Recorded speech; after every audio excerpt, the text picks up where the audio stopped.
excelente. Ok, vamos a empezar entonces la clase de hoy, ¿no?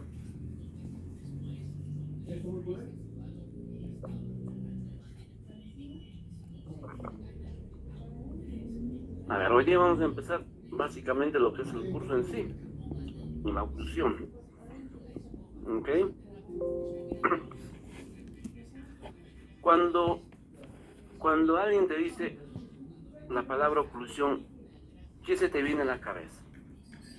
A ver, chicos, en una o dos palabras, ¿qué cosa quiere decir oclusión para ustedes? A ver, ¿El tipo de mordida que tiene la persona? tipo de mordida, otro, Unir, doctor, cerrar, las dos, doctor, las dos cerrar, arcadas. cerrar, El contacto entre los dientes al morder. claro, La mordida, doctor. esa es oclusión dentaria, ¿no? Oclusión en la vida, ¿qué es oclusión? Ya me lo han dicho. Cerrar, doctor. Cerrar, ¿no? Ocluir es cerrar, unir algo, exacto. Entonces ya si lo aplicamos a la oclusión dentaria, ya es obvio, ¿no? Lo que viene después. Hay varios conceptos de oclusión, ¿no? Desde estas básicas, dice acá, es la relación de contacto funcional entre las piezas dentarias superiores e inferiores. Nada más. Contacto funcional. Otro dice acto de cierre entre ambos maxilares y respectivos arcos dentarios como resultado de la actividad neuromuscular de la mandíbula. Si se dan cuenta, acá ya habla de los maxilares, los huesos, habla de los arcos dentarios, dientes, y la actividad neuromuscular. Ya es mucho más completo, ¿no? Pero no tanto como concepto actual de oclusión, porque ya McNeil lo hizo eso hace muchísimo tiempo, ¿no? Sino persiste y hay otros más actuales todavía. Pero acá, ¿qué dice? Es la relación morfológica y funcional, tanto en forma y forma, dinámica, en movimiento, no solamente en estática, ¿no? Que se da entre todos los componentes del sistema masticatorio. Ya cuando hablamos de componentes del sistema masticatorio, hablamos de todos, ¿no? Ya ustedes saben, componentes funcionales y componentes anatómicos. Todo, absolutamente, ¿no? Dientes, maxilares, tejido de soporte, músculos, nervios, ATM y el esqueleto craneofacial. Esto es mucho más complejo ya. Entonces, nos quedamos por ahora con este concepto. Ahora, tipos de oclusión. Aquí tenemos una clasificación, como dice acá, clasificación funcional terapéutica de las oclusiones dentales. Ahí están, los tipos están representados por cada uno de estos cubos que representan cada componente funcional de la oclusión. El componente neuromuscular, la ATM, oclusión y el periodonto. ¿Es tu número? Entonces tendremos la oclusión ideal, la primera, donde todos los componentes funcionales están alineados perfectamente. Trabajan en sincronía, en armonía, no hay patología, por ende. La oclusión fisiológica, fíjense, la segunda, donde ya algunos componentes están desalineándose, pero trabaja, funciona.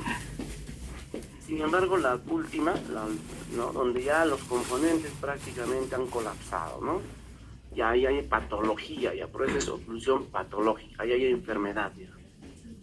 Entonces, para que ustedes puedan mantener la cabeza en esta posición, en una posición erguida, no, es muy complejo, ¿eh? La serie de elementos que intervienen para lograr solamente esta posición cráneo-mandibular.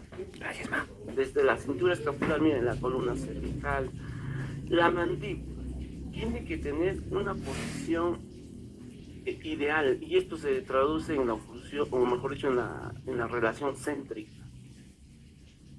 Basta que la mandíbula se mueva 1 o 2 milímetros hacia adelante, toda esta armonía que tú ves acá se pierde.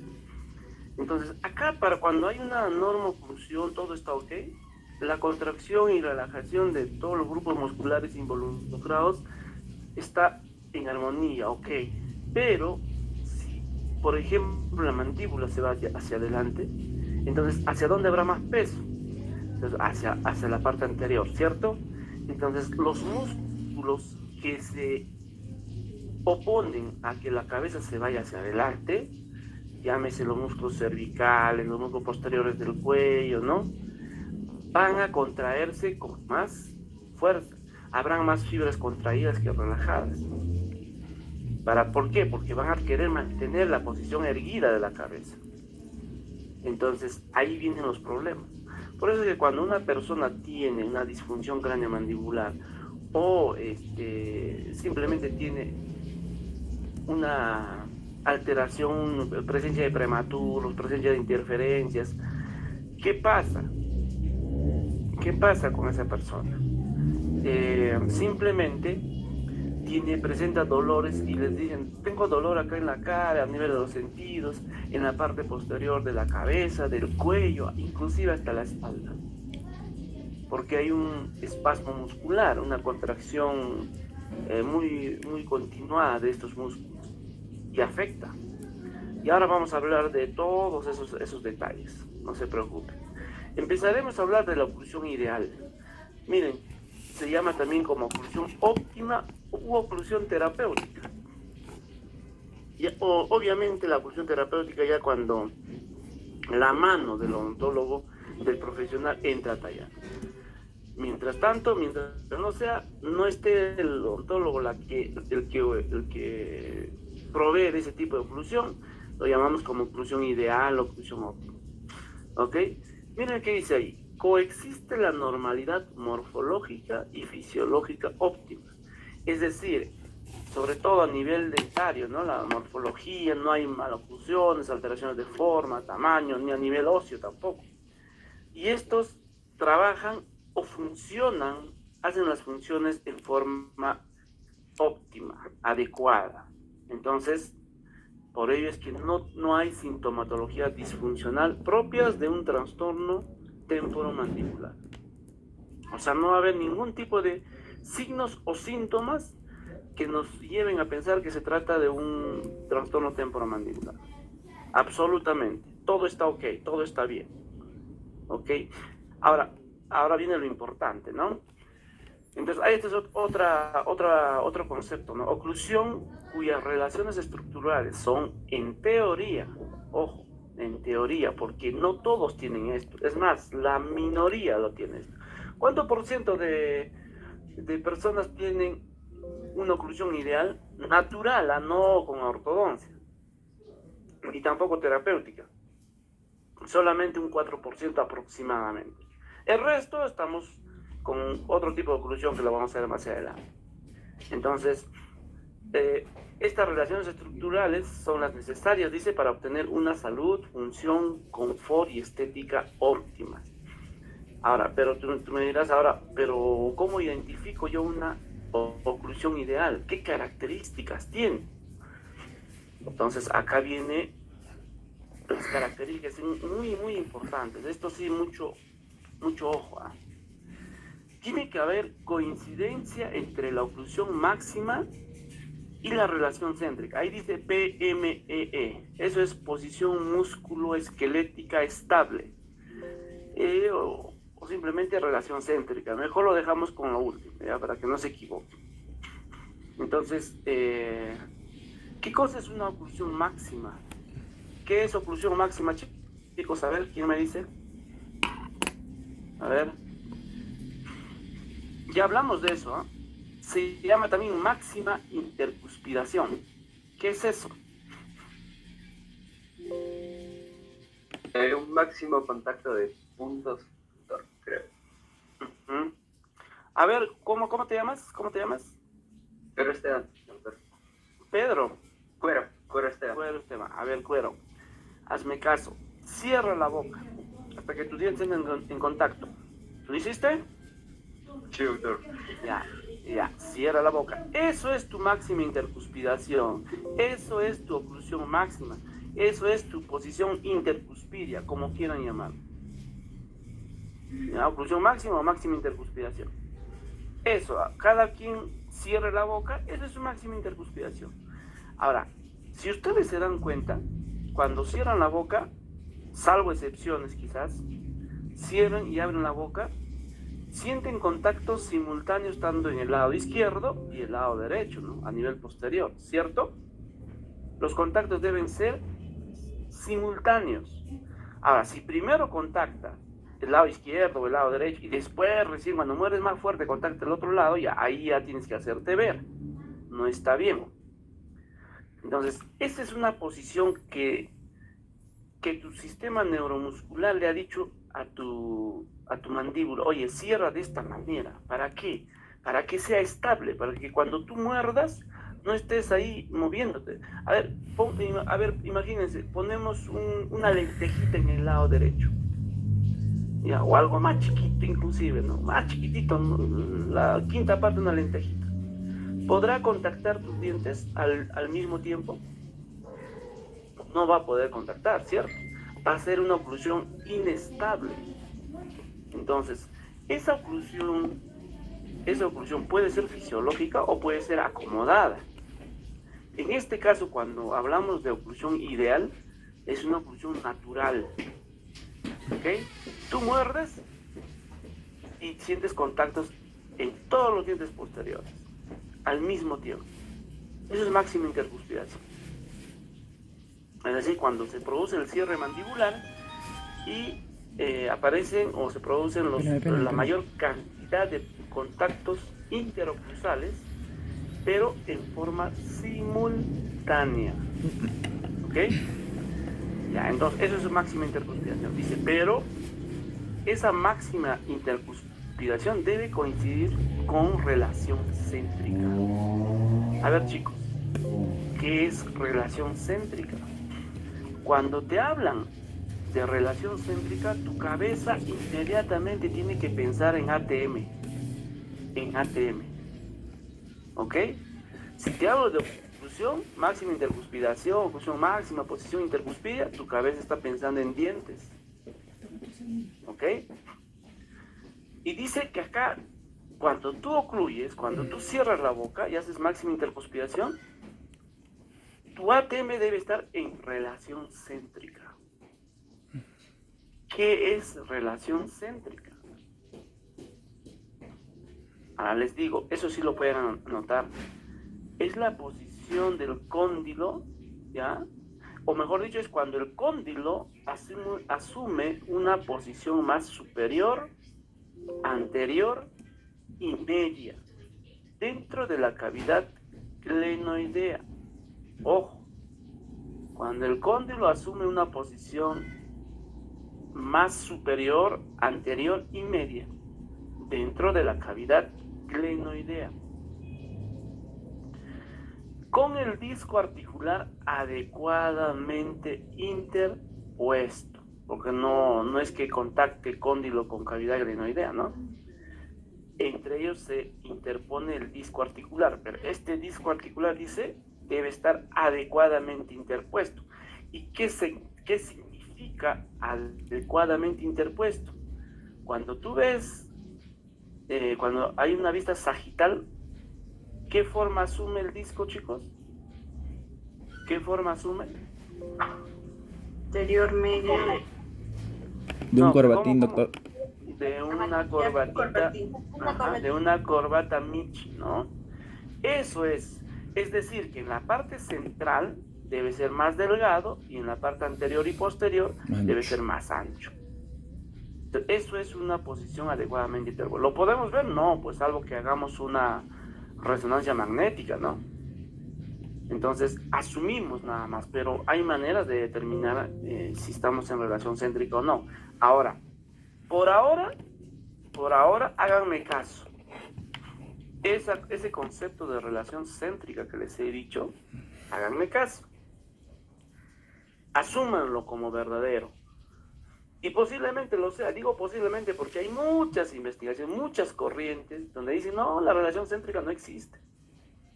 No, que la relación céntrica existe, pero es así, no es como tú dices. Entonces, hasta ahora hay una discrepancia entre investigadores, autores, colegas, ¿no?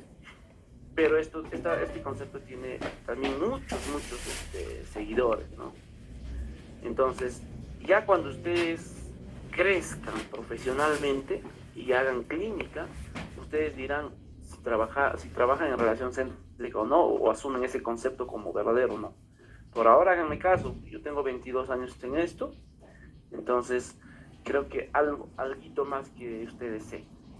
Entonces, pero más adelante ustedes asumen su propio camino, ¿no? Porque el conocimiento va cambiando, ¿no? Pero hay algunos conceptos que no cambian, sino se vuelven más confusos todavía. Entonces van a encontrar en los docentes que vinieron alguna vez para hacer los congresos de nuestra escuela, algunos, incluso un colombiano, decían, no existe eso, es en vano. Entonces es así, ¿no? Mientras que el otro docente de Cayetano decía, no, sí existe, es así. Entonces, y decían ellos, nos podríamos acá poner a discutir todo el día y nunca vamos a llegar a un acuerdo. Es cierto eso. Y cada uno tiene sus propias convicciones, su propia manera de demostrar lo que sí existe o no existe, o si existe, cómo es. Entonces, no se vayan a sorprender si de acá para adelante alguien les diga que no existe o es diferente la relación céntrica. No se preocupen, o sea, por ahora háganme caso, ¿ok? Entonces, cuando tú muerdes, cuando yo le pedí a Cuero, oye, muerde, su máxima intercuspiración. Y si eso coincide con su relación céntrica articular, entonces es una de las características más importantes de la oclusión ideal. Y si no coincide, eso lo vamos a demostrar con ustedes, ¿eh? Entre ustedes vamos a trabajar, ya lo están haciendo, y vamos a llevarles a cada uno de ustedes a su relación céntrica. Ojo, cuando hablo de oclusión máxima, solo nada más oclusión máxima, estamos pensando en dientes. Si hablamos de relación céntrica, pienso en ATM. Nada tiene que ver la relación céntrica con los dientes. Ojo, o sea, no necesariamente tiene que haber dientes. Por ejemplo, en un paciente de dentro total, donde vas a hacer una prótesis total, ¿puedo llevarlo a la relación céntrica a ese paciente? ¿Sí o no? Chicos. Sí, doctor. Sí se puede, claro. ¿Por qué? Porque no tiene nada que ver con los dientes. O sea, no hay una relación causa-efecto ni nada por el estilo, ¿no?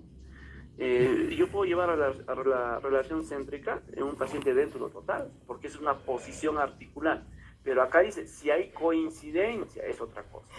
Si cuando tú haces máxima intercuspiración, tu paciente dentado, haces máxima intercuspiración, y al mismo tiempo tu ATM está en relación céntrica, esa es una característica de la oclusión ideal. ¿Ya? Dice otra cosa más, que los contactos más fuertes se deben dar en los dientes posteriores. Cuando Cuero cerró la boca, y si yo antes de eso le pusiera un papel articular, un papel crepé, lo que sea, muy, muy delgadito, y lo intento sacar, seguramente, ¿qué va a pasar con el papel, chicos? ¿Qué pasaría? ¿Qué pasaría? Se rompe, ¿no? Ahora, eso dice contactos más fuertes en posteriores. Y en anteriores, ¿cómo serán los contactos? ¿Habrá, no habrá? Y si hay, ¿cómo sería? A ver, ¿quién me dice? Chicos. ¿Son más débiles los contactos? Son más leves, ¿no? Claro. Sí, pero... Y eso tienen que replicar cuando ustedes hagan una restauración con un operatorio dental con resina compuesta, cuando hagan, por ejemplo, una corona, cuando hagan cualquier tipo de rehabilitación, tienen que lograr eso, que los contactos más fuertes estén en los dientes posteriores, premolares y molares. Y en la región anterior solamente debe haber un contacto leve. A ese contacto leve, en la región anterior, se llama acople. No se olviden de eso, se llama acople. ¿Ya? Entonces, ¿lo puedo demostrar eso? ¿Lo puedo clínicamente? Claro que sí. Claro que sí, por ejemplo, hay dos maneras, a ver, vamos a ver. Les explico. Por ejemplo, yo hago una corona. En un paciente, ¿ya? Entonces, a ver, vamos a ver si logro dibujar. Listo. Yo hago una coronita. Ahí está. Ya. Este es el diente inferior, el otro diente superior. Entonces, hago una corona, voy a dibujar un poquito más. Listo. El de arriba es la corona. Ya, esa es una coronita arriba. Entonces, yo le voy a pedir al paciente que cierre. A ver, señor, muerda en su máxima intercuspidación. Ya, listo. Muerde el paciente y le pongo acá, entre ambos dientes, o sea, entre los dientes anteriores, voy a poner un papel articular. Ya, papel articular. Le pongo acá. Ahí. Y ese papel, claro, tiene que ser un papel delgado, de 20 o 40 micras. Entonces, yo voy a intentar retirar ese papel y va a salir con un poquito de resistencia. Jalo y va a salir. Pero si ese mismo papel le pongo en la región posterior, no va a salir. Porque ahí sí los contactos son más fuertes. Otra manera es más, yo combino ambas cosas, ¿no? Porque uno siempre es mejor asegurarse. Aquí, en la región vestibular de tu coronita, por ejemplo, tú pones el dedo, ya, obviamente con guantes, ¿no? Y le dices, señor, cierre. Y va a cerrar, ¿no? Va a cerrar.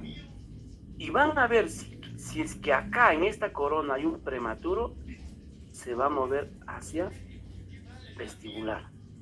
Vas a sentir ese movimiento. ¿Y cómo lo contrastas? Pones el dedo en el otro diente adyacente, puede ser el lateral o el otro central, pones el dedo y le pides lo mismo. Muerda, vas a sentir el golpecito seguramente, pero no tanto como en el diente que tiene el prematuro. Vas a sentir un ligero movimiento, no como el otro. Entonces, ¿qué te está diciendo eso? Eso te dice que hay un prematuro. A este examen se le conoce como a ver, vamos a ver si puedo escribir. Fremitus. Ojo, fremitus. Ya, listo, ahí está, así se entiende. Fremitus. O sea, el acto de colocar el pulpejo del dedo, ¿no? Del dedo índice, bueno, lo que quiera, generalmente el índice, pues, ¿no? Sobre la superficie vestibular del diente restaurado, con corona, con resina, lo que sea, y sentir o no la diferencia en el movimiento entre el diente y el adyacente, ¿ya? Entonces, esos son dos exámenes que tú puedes hacer para determinar si hay un prematuro o no. Si tu restauración está muy grande, choca demasiado con el antagonista, con el inferior. Entonces, son dos maneras, con papel articular y el fremitus, ¿no? En el caso de una restauración directa o indirecta. Entonces, hay maneras, ¿ves? Entonces, los contactos siempre tienen que ser más fuertes en posteriores. Ahora, ¿qué pasaría, chicos, si yo, no, mejor lo dejo sin contacto? A 1 milímetro, ¿no? Ya lo dejo y para total, mejor me aseguro. Y en la parte anterior que no haya contacto. ¿Qué opinan? ¿Está bien o está mal? A ver, chicos. Está mal. ¿Por qué? ¿Por qué está mal? Porque debería haber contacto en ambos, tanto posterior y anterior. No, pero ¿qué pasa? Pues si no hay contacto en el anterior, a ver, ¿qué pasaría? No va a haber una buena los dientes anteriores estarían al aire. Claro, a 1 milímetro, medio milímetro. Pero ¿qué pasa? Pues, ¿qué pasa con esos dientes? No podría pronunciar bien las palabras, doctor. Uno y otro no podría. Buscaría la forma de contactarse, doctor. Y ya, ¿y cómo hace eso? Queriendo hacer un contacto, pero al hacer ese contacto va a haber una fractura, ¿no? No. Nada que ver, no, por ahí no va la cosa. ¿Qué va a pasar con ese diente inferior que tú no le has hecho el contacto? ¿Qué pasaría? Chicos, ¿ustedes han visto cuando hay pacientes que se extraen, por ejemplo, el diente superior, generalmente las molares, ¿no? ¿Qué pasa con esos? Mira, claro. Pero crecimiento. No es crecimiento, no sean palomas, no crece. El diente ya no crece, ya terminó su clasificación, de ahí nomás. El diente lo que hace es se extruye, sobre erupciona. Es decir, este diente inferior, ¿qué va a pasar acá? Que está sin contacto, va a buscar contacto, busca. Cuando hay dientes posteriores, por ejemplo, que se han extraído, acá no hay diente. ¿Qué pasa con este diente? Por ejemplo, el superior extruye, viene hasta acá, ¿sí o no? ¿Sí o no? Invade el plano de oclusión. Y esto lo mismo va a pasar acá, se va a extruir. Y cuando se extruya, posiblemente genere un prematuro o una interferencia. No es bueno eso. ¿Ya? No es bueno. Entonces, tengan mucho cuidado. No es cuestión de dejarlo sin contacto. Ya, total, no me aseguro, dice. No, el diente va a extruirse. El diente migra, sobre erupción. Entonces, tampoco la cosa es dejarlo sin contacto. Hay que dejarlo con un contacto leve. Con un, ¿cómo se llama eso? ¿Cómo se llama el contacto leve? Un acople. Un acople. ¿Ya? Entonces, no se olviden de esto. Entonces, miren las características de una oclusión ideal. Coincidencia entre oclusión máxima o máxima intercuspidación y relación céntrica. Los contactos más fuertes deben estar en los dientes posteriores. Las fuerzas axiales. Fuerzas axiales. A ver, ¿qué quiere decir esto? Acá les voy a... más adelante vamos a verlo, pero... Ahí está, acá vamos a explicar, ¿ya? Miren, cuando nosotros ocluimos, hacemos máxima intercuspidación, ¿ya? Se va a producir esta relación de contacto interoclusal entre los dientes. Obviamente, esta es una vista proximal. Yo lo estoy viendo desde mesial acá. Acá te dice, este es vestibular y esto es tino, ¿no? Listo, ya está.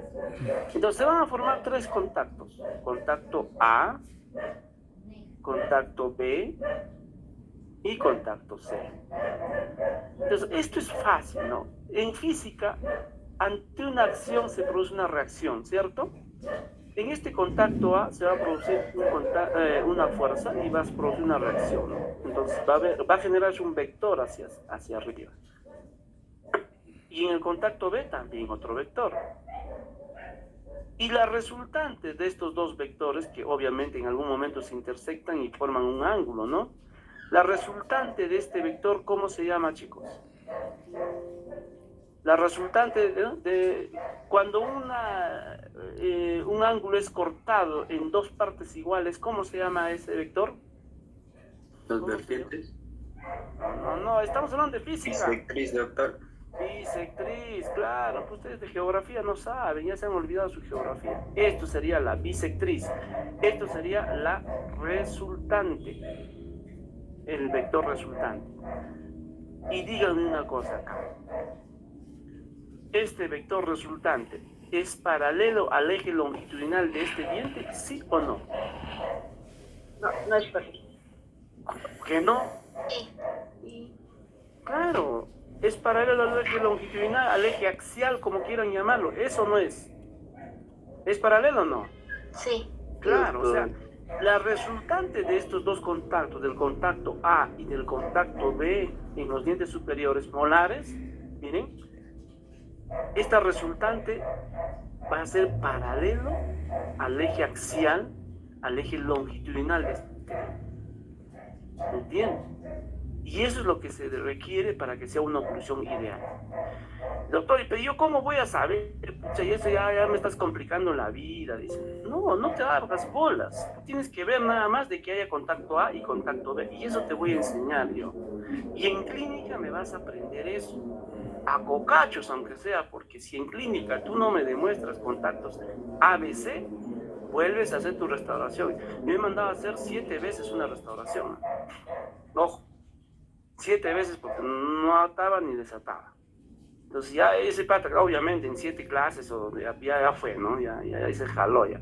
Si ni siquiera sabes esto, estás frito. O sea, lo que yo te estoy enseñando en oclusión lo vas a replicar en clínica. Así que ojo al piojo. No se descuide. Entonces, para axializar fuerzas en el maxilar superior, tú requieres el contacto A y el contacto B. En el maxilar inferior, ¿cómo va la cosa? ¿Cómo va la cosa? Fácil. En el maxilar inferior, acá tenemos el contacto B, hace un vector hacia acá, y el contacto C, que hace otro vector, bueno, hacia lingual.